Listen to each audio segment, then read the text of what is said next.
second in now, we love those hoes. There's something about the shows, make them take off their clothes like, look at those tickle. A cabanagem foi uma revolta social ocorrida no Império do Brasil, na então província do Grão-Pará, estendendo-se de janeiro de 1835 a 1840. A denominação cabanagem remete às cabanas, tipo de habitação da população ribeirinha mais pobre, formada principalmente por mestiços, escravos libertos e índios, exploradores das drogas do sertão, que já possuía um histórico de revoltas contra os responsáveis por sua miséria. Durante o período regencial brasileiro, marcado por um cenário de pobreza extrema, fome e doenças, o conflito existiu muito devido à irrelevância política a qual a província foi relegada pelo príncipe regente após a independência do Brasil. Dado o seu saldo de mortos exorbitante, a cabanagem é um dos maiores conflitos já ocorridos na história do país. Nos antecedentes da revolta, havia uma mobilização da província do Grão-Pará para expulsar forças reacionárias que desejavam manter a região como colônia portuguesa. Muitos líderes locais da elite fazendeira, ressentidos pela falta de participação política nas decisões do governo brasileiro centralizador, também contribuíam com o clima de insatisfação após a instalação do governo provincial. A revolta teve início em 6 de janeiro de 1835, quando o quartel e o palácio do governo de Belém foram tomados por tapuias, cabanos, negros e índios liderados por Antônio Vinagre. O então presidente da província foi assassinado e instituiu-se um novo presidente, Clemente Malcher. A tomada de poder promoveu uma apoderação de material bélico por parte dos grupos revolucionários. Malcher, no entanto, mais identificado com as classes dominantes, foi rapidamente deposto. Sucedeu-se um conflito entre as tropas dele e as do líder dos cabanos, Eduardo Angelim, tendo estas saído vitoriosas. O frágil e instável controle cabano do Grão-Pará durou cerca de 10 meses. O Império, então, nomeou por si um novo presidente, o Barão de Caçapava, e, frente a essa afronta às tendências centralizadoras do governo central, bombardeou impiedosamente Belém. A deposição dos cabanos do poder foi rápida, porém, como muitos deles, mesmo fora do poder, continuaram a lutar, o Império usou de seu poderio militar para sufocar a revolta e, até 1840, promoveu um extermínio em massa da população paraense. Estima-se que cerca de 30 a 40% da população de 100 mil habitantes do Grão-Pará tenha morrido no conflito.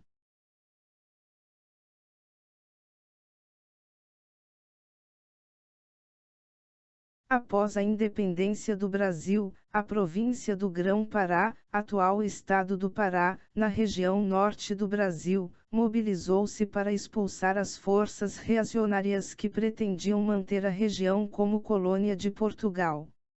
Nessa luta, que se arrastou por vários anos, destacaram-se as figuras do cônego e jornalista João Batista Gonçalves Campos, dos irmãos Vinagre e do fazendeiro Félix Clemente Malcher. Formaram-se diversos mocambos de escravos foragidos e eram frequentes as rebeliões militares.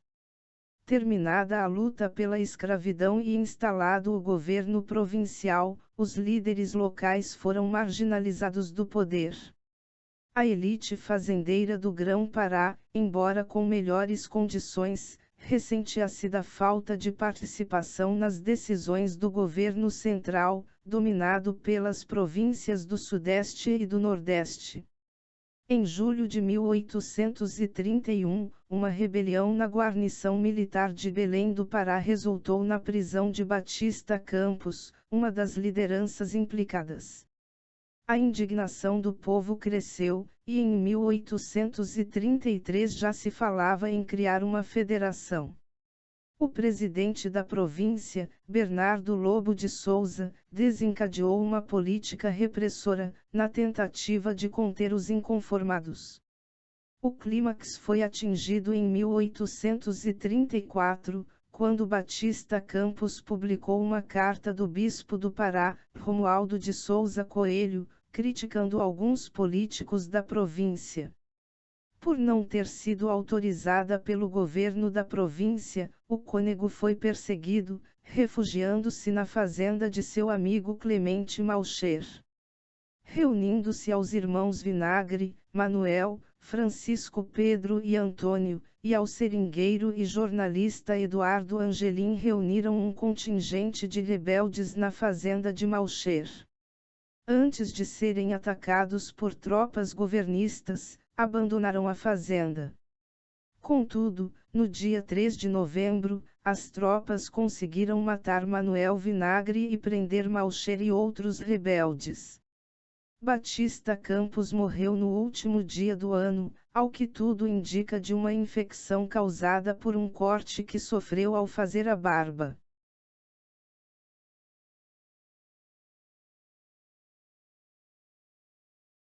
Na madrugada de 7 de janeiro de 1835, liderados por Antônio Vinagre, os rebeldes, tapuios, cabanos, negros e índios, tomaram de assalto o quartel e o palácio do governo de Belém, nomeando Félix Antônio Clemente Malcher presidente do Grão-Pará.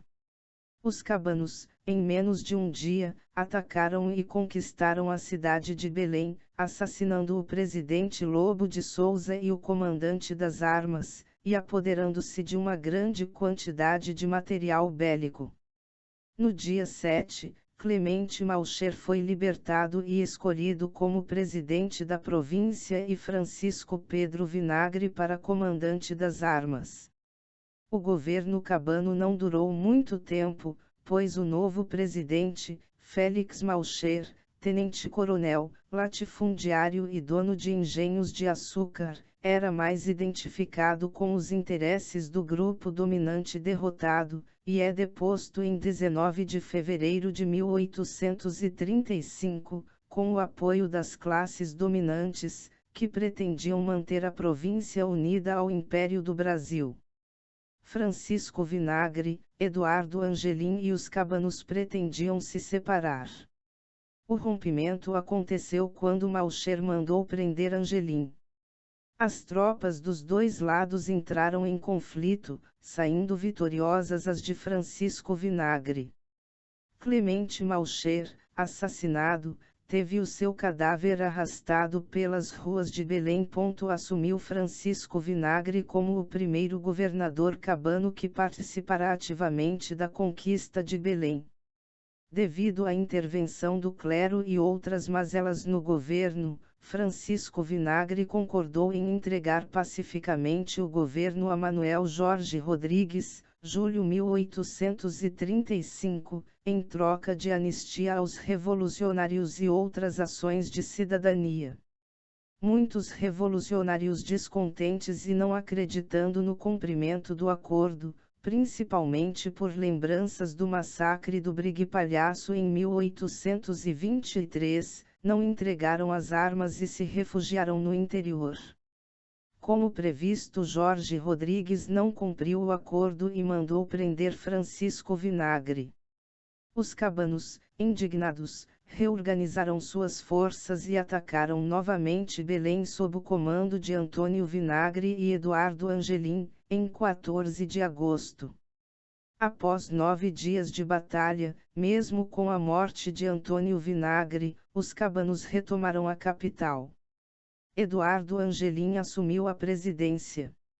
Durante 10 meses, a elite se viu atemorizada pelo controle cabano sobre a província do Grão-Pará. A falta de um projeto com medidas concretas para a consolidação do governo rebelde, provocaram seu enfraquecimento. Diante da vitória das forças de Angelim, o Império reagiu e nomeou, em março de 1836, o brigadeiro Francisco José de Souza Soares de Andréa como novo presidente do Grão-Pará, autorizando a guerra total contra os cabanos. Em fevereiro, 4 navios de guerra se aproximavam de Belém, prontos para atacar a cidade, tomada pela desordem, fome e varíola. Foi realizado um bloqueio naval na cidade pelo brigadeiro de Andréa, que estacionou sua esquadra em frente a Belém. Os cabanos insurgentes escapavam pelos igarapés em pequenas canoas, enquanto Eduardo Angelim e alguns líderes negociavam a fuga. Uma esquadra inglesa chegou a oferecer ajuda a Eduardo Angelim para que este acabasse com o bloqueio naval brasileiro, mas este recusou. Eduardo Angelim conseguiu furar o bloqueio naval e se refugiou no interior. Os cabanos deixaram a capital Belém vazia para as tropas de Andréa. O brigadeiro de Andréa, entretanto, julgando que Angelim, mesmo foragido, seria uma ameaça, determinou que seus homens fossem ao seu encalço.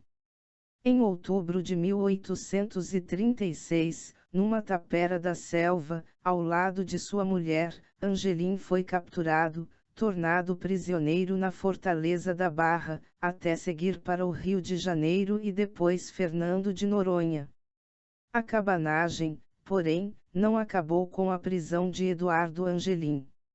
Os cabanos, internados na selva, lutaram até 1840, até serem completamente exterminados. Nações indígenas foram chacinadas, os Murai e os Maué praticamente desaparecerão. 1. Calcula-se que de 30 a 40% de uma população estimada de 100.000 habitantes morreu.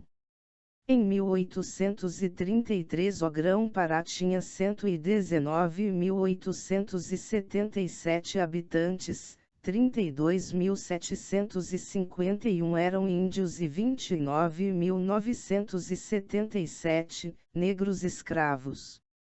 A maioria mestiça, cruzamento de índios, negros e brancos, chegava a 42.000.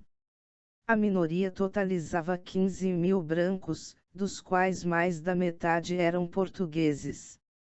Em homenagem ao movimento cabano foi erguido um monumento, projetado pelo arquiteto Oscar Niemeyer, na entrada da cidade de Belém, o Memorial da Cabanagem.